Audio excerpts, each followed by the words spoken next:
na fachi beton botombola maboko likolo mpona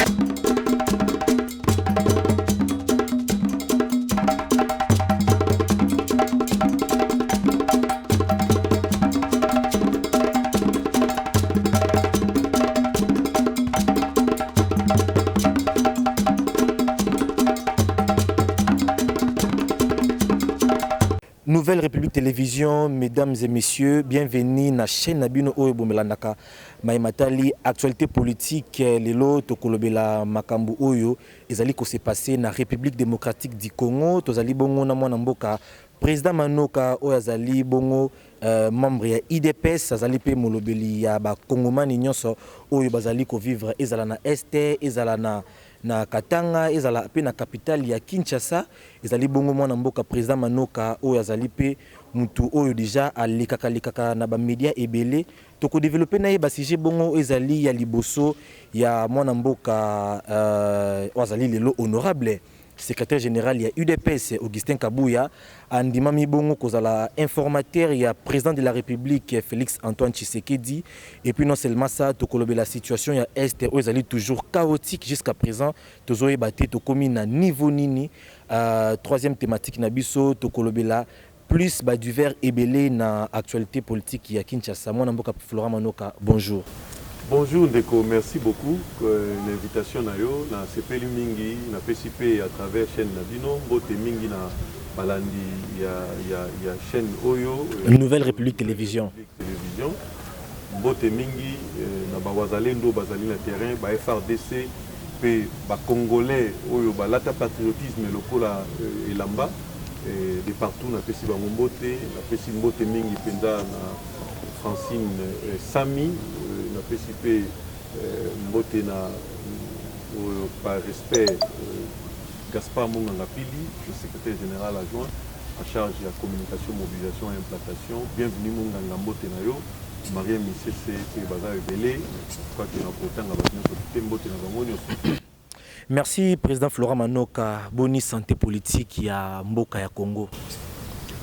Oui, République démocratique du Congo, hormis insécurité dans l'Est, c'est un pays, et puis dans la poche de Mboka la Malamu, mise en place de l'institution progressivement. Je crois que le chef de l'État met un peu beaucoup d'attention. L'institution la Malamu, vous le voyez recevoir, invité un peu partout. Donc, l'institution est côté de la malamu kaka insécurité oyo et ils ont frappé sur le niveau de SFPI. Passons directement à la première question de savoir Lelo Mokonzamboka a décidé qu'on soit proche naé à parti politique naé ezali bongo secrétaire général Augustin Kabouya Oazali Lelo honorable député national Mokonzamboka a décidé Lelo azala informateur. C'est une surprise de partout. Na niveau na bino bozwa ki yango ndenge nini? Bon, dans Kolobango pena surprise te République informateur ezalaka moko na kati ya bato ba congolais. On ne peut pas prendre quand même un français ou un belge aya bozala informateur. Bon, on prend toujours un congolais. Donc quand on prend toujours un congolais, ce qui est surprise c'est un digne fils du pays. Dans ce permis de père et de mère. Et Kabouya, c'est quelqu'un qui est connu, même dans Banamike, dans Mikolo, dans Wapi. Baebi Kabouya, pragmatisme, patriotisme, les savoir-faire. Donc, ce n'est pas un puits d'âme aujourd'hui, c'est quelqu'un qui vient d'une grande formation politique UDPS. Dans un parcours, il y a très élogieux, il y a Rossambate. Donc, on a place déjà félicité, félicitations.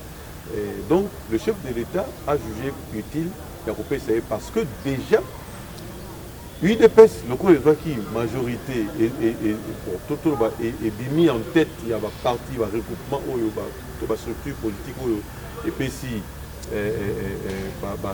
député, alors, le coup a déjà, tout se reconnaîtra qui UDPS né le coup de Bimi en tête, parti Moussous, structure Moussou et déjà déjà Augustin Kabouya na savoir-faire déjà pardon, on a place il y a créé ma structure mususu ndenge ba PCR et salemaki ba gab ce qui dab mususu et salemaki dab oya mwana mboka premier ministre na ba mususu donc bato bayaki komona Augustin Kabouya qui a bien parlé avec eux, qui a vraiment entretenu avec les cas qui de façon très bien. Alors Mokonamboka monnaie que c'est une avancée significative. Oh, et Selmi déjà, il en a profité et puis a nommé Augustin Kabouya. Donc les gens ont tombé les colotés pour c'est quelqu'un de connu à l'UDPS, c'est quelqu'un de connu dans la classe politique congolaise. Il est connu et c'est comme ça que pour avancer les choses, parce que les institutions, il faut m'arrêter Noki parce que tous on perd de thé. C'est les mandats où le chef de l'État n'a pas droit à l'erreur. Tout à fait. Alors il faut Makambe qui est déjà pour que tout ça, le gouvernement, Makambe dans le terrain, beaucoup de gens, beaucoup de dossiers attendent que le gouvernement définitif écoute en place les institutions et vendent comme ça. En solo et qu'il est donc je crois que félicitations à chef de l'État. Il y a Augustin Kabouya, chef de l'État en tant que président Florent Manoka, ce n'est pas une façon de casser mon Mboka Vital Kamerhe par rapport à l'enthousiasme qui ces derniers temps, il y a créé plateforme et il y a plateforme aux Alibongo Union Sacrée pour gagner majorité. Ce n'est pas une façon de casser yango. Bon, seulement le président Kamerhe a été mal informé ou mal conseillé par ma proche Naé. Après, il faut la bilo pour mais il n'était pas seul, raison pour laquelle la salle qui parce que première création de plateforme, c'est là qui bongo na premier ministre Sama Lukonde Mutakriaki, mais sa plateforme n'a jamais été entendue par rapport à hurlement, humiliation. Vital Kamerhe a suivi ça qui. Mais Vital Kamerhe a ça qui a un pas bimi babou na presse. Et quand il a fait ça, et là il m'a fait et ça que une plateforme dans une plateforme, ça c'est ça qui a coché mal sonné. Hein? On ne pouvait pas créer une structure dans une structure. Il y a ceux qui disent, une majorité dans une majorité. Oui, mais au fait, il y avait quelque chose de mauvais dans Katia, parce que quand on a nous bateau, composé qui structure, il y avait Vital Kamerhe qui n'a pas une bonne communication relation qui toque au la population, vous l'avez vu être hué dans l'Assemblée nationale. Même aux États-Unis quand il est allé prendre langue congolais, mais il a été possibilité à adresser même un discours. Donc Siko Azuina na Jean-Lucien Boussa. Jean-Lucien Boussa mal aimé na kati ya Tolobani na Grand Équateur mingi penza na côté à Sidoubangi. Donc Azan mal aimé. Siko Ozui na l'autre là le ministre de l'industrie Julien Palou. Baza moi grief moko boeza na kati na bango. Siko bangonde basala kilo kwa. Vous voyez, vous vous rendez compte que c'est une chose qui ne pouvait pas aller loin parce que batouana baza batumoko boye tantôt plutôt population dans la bango dans la sisina pour finaliser pour finoler bangote siko ba créer bamoko eloko na kati ya union sacrée soko okaki bamboso okaki ba Jean-Pierre Bemba okaki ba Augustin Kabouya peut-être ça allait sonner autrement mais siko déjà ba Kamerhe tant bato Kamerhe celui qui a un antécédent judiciaire. Antécédent judiciaire, donc tout ça là, et ça va élément où on ne pouvait pas lui faire confiance. Une plateforme, dans une plateforme, ils ont la caté. Hein? Ils ont la caté, c'est comme si vous tentez chef de l'État, mais la sagesse, c'est Kabouya, Augustin, et ça là, quand même pas récupérer et puis pas étouffer. Et si ce qui est peut-être il y a information mais Augustin Kabouya ça là boya na bangonde officiellement il y a mission d'information va confier na Kabouya.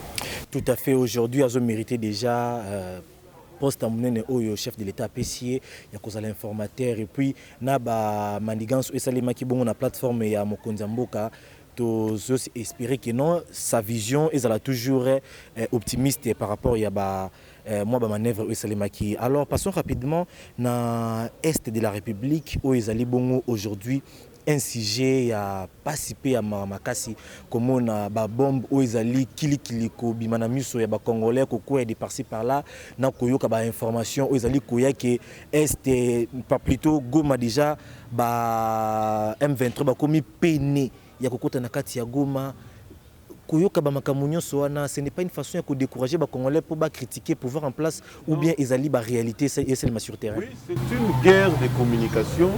La guerre de Bunda, mais c'est aussi une guerre de communication. Oyo, Nguna Bazako exploité. C'est comme ça que j'ai dit, j'interpelle les Congolais aussi, ou les gouvernements congolais, à influer aussi dans les réseaux sociaux. Il faut exploiter aussi les terrains que l'adversaire utilise. Bino kotiki batu mususu ba exploiter terrain à réseaux sociaux, mais bino boza absent. Mais so otali na pays na biso nombre il écrit ça combien et effectif il y a bateau ba intellectuel baza combien. Au moment que epelé ya batu balana mo ba théâtre oyo ata muta ayekoli penate ala na ye batu ni baza na makambo boisson baba balé Paris foot. Mosusu mingi kezala kuna baza na niveau pena mwa makasi te nabi bango nyonso te na kati kuna komona nombre important pourcentage élevé eza na bato baza na maîtrise makasi te ya analyse ya makambo intellectualisme. Donc bango sikoyo baexploite bayebi que c'est le milieu où bino nyonso tu bokutanaka na baréseaux sociaux. Donc na kati ya baréseaux sociaux wana okomona que ce sont des gens soki information bongo ekwei vous imaginez que nos adversaires ont lancé un message que non. Maintenant là, les gens, dans la tension, et puis ils vont communiquer en corrélé. Mais que dire des images réelles où ils allaient ba Congomani à partir est bazali penda ko déménager na ba territoire au ba koleli bazobi mabaki na ba territoire mususu. Que dire de ces images là? Est-ce que on est allé toujours influence il y a ba médias? Mais l'adversaire peut créer des images. Va créer des images balancer dans les réseaux sociaux. Atako na ebi que ceux qui netingai na ebi que ceux qui na ebi que bitumba oyo na vanda à côté na vanda bitumba et bandi ko pousse en pembé na ngai. Hein? Réellement faut se déplacer. N'habite que ils a lokuta mais Mungu n'a pas créé image ya lokuta atia ngo pa la que tala ndenge batango bazokima. Yo siko soko ziongo sans analyser au moins qu'ils aient solo. Ils a kaka bongo ya solo. Mais pas créer peu l'image. Donc on peut compter sur le gouvernement congolais qui dit que lorsque le gouvernement dit que comme est sécurisé, les dispositifs sont pris pour que non seulement tout sécuriser Goma, mais tout le monde peut récupérer le territoire. Donc, j'ai foi dans dire il y a une autorité dans le vice-premier ministre en charge de la défense. Je trouve que quand ils disent ça, je sens avec cette détermination, je sais que le moment viendra. Les moments viennent. Même quand le président de la République ne parle pas sur le dossier, mais dans le Conseil de sécurité, c'est ça. Bateau, surtout, les conseils avaient décidé que va lever le moratoire. Les chefs de l'État lever le moratoire. Il y a des on a traître dans l'armée, dans le combat de la Bitumbabo. Pas bombayo en public. Pas bomba. Des gens comme eux qui prennent des mallettes d'argent pour la trahir beaucoup na bango. Il faut pas comme bango en public. Makamama belé ya souveraineté et là sacré. La vie à tous les Congolais est là sacré. Ceux qui vont saluer Makabouana pour s'aventurer dans Makabouana, il faut pas pour Makabango en public. Et d'ailleurs, nous sommes en train d'élaborer un projet des initiatives de loi Oyo pour soumettre à la législative Oyo et Zali Koya. Il bureau définitif karaté. Il faut bakita nango même na ba niveau makambo oyo il faut obike tutikali na sima makasi parce que entre guillemets aussi totala droit de l'homme mais les droits de l'homme bato bango ba vieille démocratie au basala makambo droits de l'homme mais eux-mêmes ils sont en train de violer les droits de l'homme. Lorsque vous soutenez des criminels, des terroristes sur le sol congolais par les Rwandais, mais ça c'est une violation flagrante des droits de l'homme. Et puis les gens comme, il faut vérifier que ONG, monsieur, droits de l'homme, des gens comme des KTND et tout ça là, qui ne voient le mal que quand mais lorsque les gens, même Yemoko, vous savez que moi j'ai été déjà victime dans 4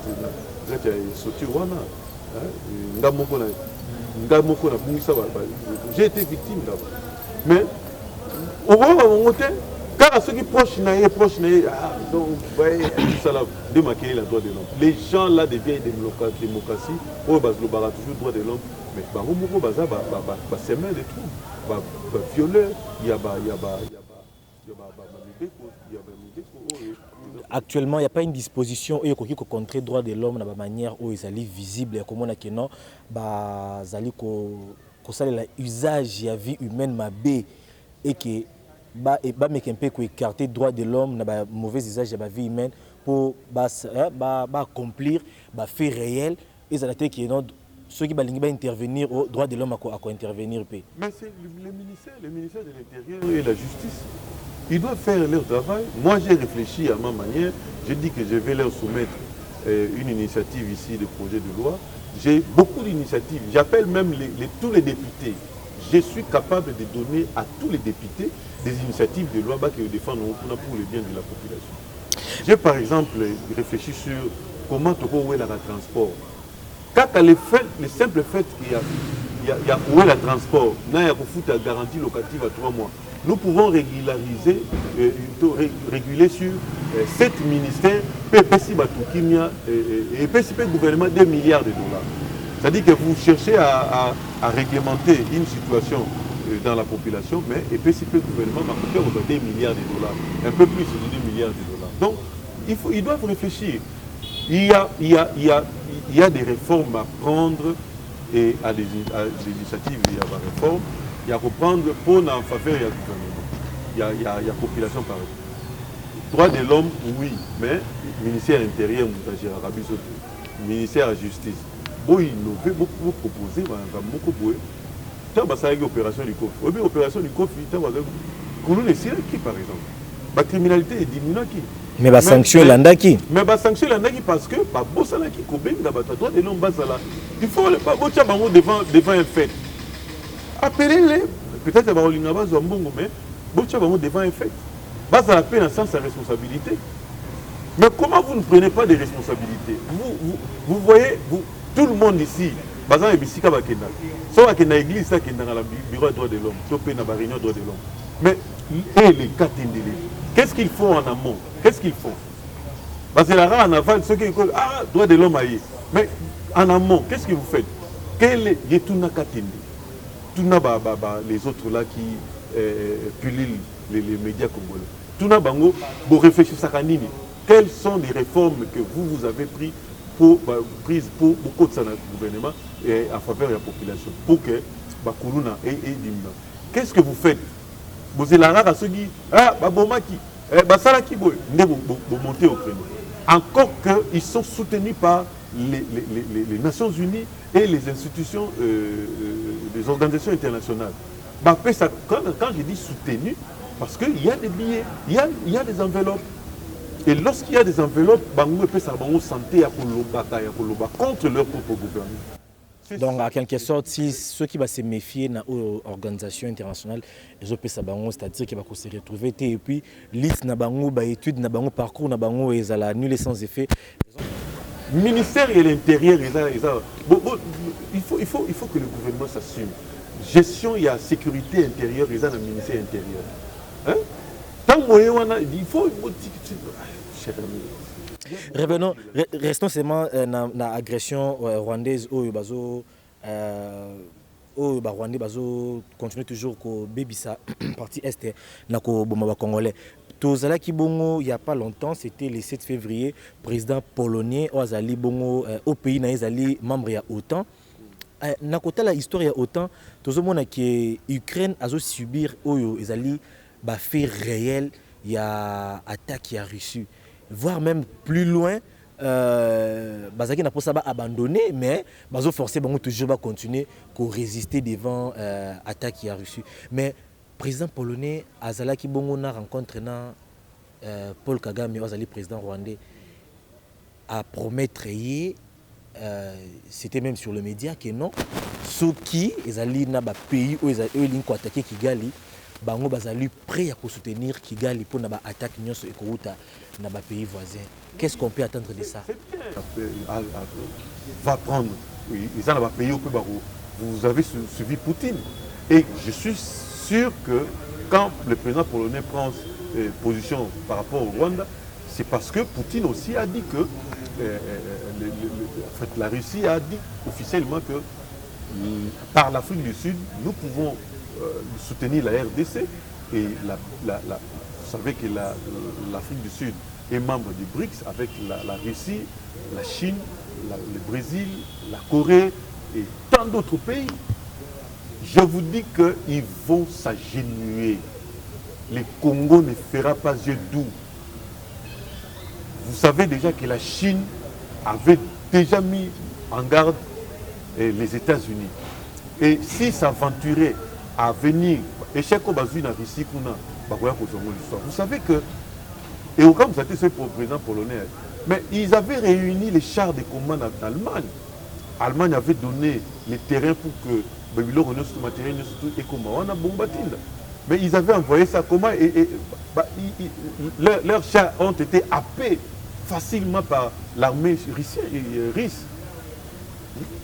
Mais et au cas où c'était qu'ils viennent, qu'ils soutiennent les Rwandais, les FRDC. Il y a beaucoup de Wazalendo, Naba Congolais ou Bazali, c'est la mot d'ordre du chef de l'État. Vous avez vu comment le chef de l'État, le 6 avril, l'année passée, tant à Lansaki, que mandat passé, tant à Lansaki, recrutement général, il y a un FRDC. On a qui a flux, il y a jeunes. Les gens attendent ça. J'essaie d'attendre. Et le chef de l'État, Karim Abogote, a créé ma formation. Maintenant, Israël, par-ci, par-là, mais toujours c'est là. Donc, actuellement, tout ça, on a mode offensif, défensif plutôt, par rapport à l'agression rwandaise au Bazali Kosala, à niveau. Bon, cette liberté de parler tout de mon opinion. Lorsque les Congolais sont ambassadrice des États-Unis, guerre à Est, guerre à Est. Mais je suis sidéré d'entendre que l'ambassade des États-Unis à l'Obaké, non, bon, nous sommes avec les Congo en partenariat privilégié, partenariat naturel, et tout ça, tout ça. Ça, c'est. Et ça, pourquoi pas nous sommes en foot à Tony. Nous sommes en foot, mais les États-Unis sont derrière le Rwanda. Lorsque les directeurs de la CIA, selon les médias qui ont soutenu que les directeurs de la CIA a séjourné au Rwanda, pour quelle fin? Et lorsque la Pologne dit ça, c'est parce qu'ils ont une grande firme et qui veulent avoir des minéraux que eux, les Rwandais n'en ont pas. Lorsqu'ils vont installer cette grande usine, ils ont financé beaucoup d'argent. Les Rwandais n'ont pas ces minéraux. Bonjour la RDC. Et ils cherchaient par tous les moyens à occuper les terrains le terrain de Morachouchou, à Massissi. Et par contre, vous allez révélation ma casse, vous allez Kolobao. Mais oui, moi je suis congolais. Tout ça va congolais, tu yebi mboka oyo, tu yebi masolo. Il y a un à un certain moment, gouvernement, chef de l'État, nous avons congolais, parce que au regard, il y a des éloges sud-africains, moi c'est Jacob Zuma, tout ça là. Que non, c'est un Congolais, un Quinois a du pouvoir, et à manipulant, on peut bien, grand diplomate reconnu, même Joe Biden peut reconnaître en tant que leader, il y a Afrique. Voilà, Joe Biden a au du haut de la tribune, attaque au bateau, Bélé, Bandoké, Bélé, témoin, mais je dis que, beaucoup peut mourir, je pense. Pas bien, tout le monde sous-sous, bien, on va y la carte, ça, on a le bateau, on va me dire comme il faut. Baza kotombola bazozwa gaz parce que topesa bango opportunité soki moto aza na problème na justice ntongo kwaka mbambo na justice ebebebebe akuna bamosusu baozala lese baotambola ngai ekute matembe na ngai na kwanga esukeli wana me ye akota mpe babiftek aosabanani tout ça omata avion aokita à l'aise or toyebi mpena ke bango nde mutu bakolo mpena trouble oyo baosala kuna bango baza quand nanga di ke toza ebele na bato mais oui baza ebele bamosusu baza na kati ya gouvernement bamosusu baza na kati ya banani tout ça et les choses sont connues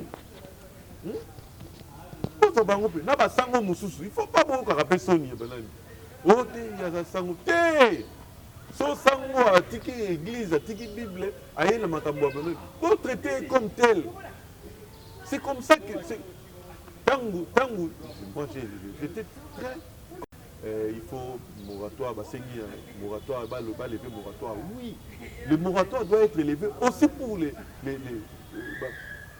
bazala très rigoureux à l'égard il y a basango il y a civil il y a nyonso.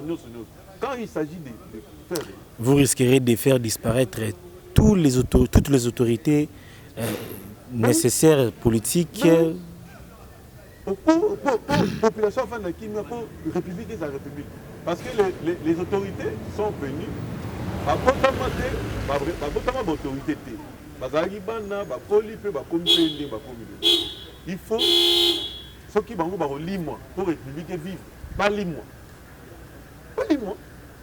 loi il faut ezala appliquer moni batendance à non bon laissons ça moni tala neti osala imaginez baétranger baoteka biloko wana baoteka na détail bakongolais sikoyo basali makelele baeliezer balanda makambo yango ti basambuya silence radio yo batisaka pwani non bomoni balibanais baindo-pakistanais bango bazwi économie awa so topekisi bango oyo osala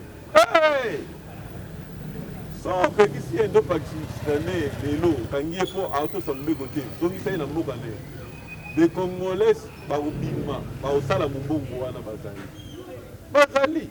Mais ils ne veulent pas se faire montrer à la face publique parce que tout le monde a un entrepreneur à minene et ça ka buzo ba mingi za ba Congolais alingi ba yembaka asoma mutuka na poto neti bala mo na mona pe Vital Kamerhe na mutuka abino akita la mutuka ya Gabriel Mokia non ah, Bossol la politique. J'ai Israël Mutombo. Comment est Gabriel bon, entre parenthèses. Donc, il y a un mutuka électrique. Il y a un caméra qui est événement. Mutuka. Non, donc les Congolais aiment ça. 150 000 $. Il y a des jeeps ici, 80 000, 100 000, 120 000 $. Mais bah éviter que 120 000 euros créer une entreprise, bah éviter. Après ça monte 50 000 pour aller payer dans Zembo, mais bah tout n'aille au bas Hollandais, après ça on va 2 000 francs, bah 5 000 francs. Merci président Manoka par rapport à la révélation en tout cas profonde au Mekempe ko démontrer en stratégiquement au niveau ya est na niveau ya lanterne aux alliés na gouvernement na biso. Alors sans plus tarder tous les cas bongo na maimatali justice ya mboka na biso tozala ki bongo na ba candidat député invalidé na niveau ya CENI basala ki recours na bango na niveau ya justice place Kadi Matina ki bango pour vérifier si réellement ce que la CENI déclaré était vrai ou faux. Alors on a eu une information qui est parvenue de la justice en disant que non, il n'y a plus question de recours ba candidat wana bazonga makamuna bango ezali penza clarté. Est-ce que bako suka bongo ou bien bako zala arrêté na ba accusation sur Seigneur Salaki Bango. Bon, Bakenaki dans recours, bon, c'est tout à fait normal, une procédure normale. Lorsque CENI, parce qu'il faut voir que CENI Azali n'a autonomie de gestion administrative et financière. Ce qui a sanctionné au candidat pour au Salaki fraude, au Salaki bitumba, au Salaki machine à voter, manipuler la machine à voter dans la guise na yo moko. Qui n'a pas tout le monde influer, bureau de vote dans le Mabé, au Salaki Bambeba au Seigneur Lobby. Ce qui s'est à sanctionner, et au Soukawanate, et c'est un cour constitutionnel. La cour constitutionnelle, mais déjà, pour la cassation, à Otala, au Kengela. C'est quand la Monique est bon.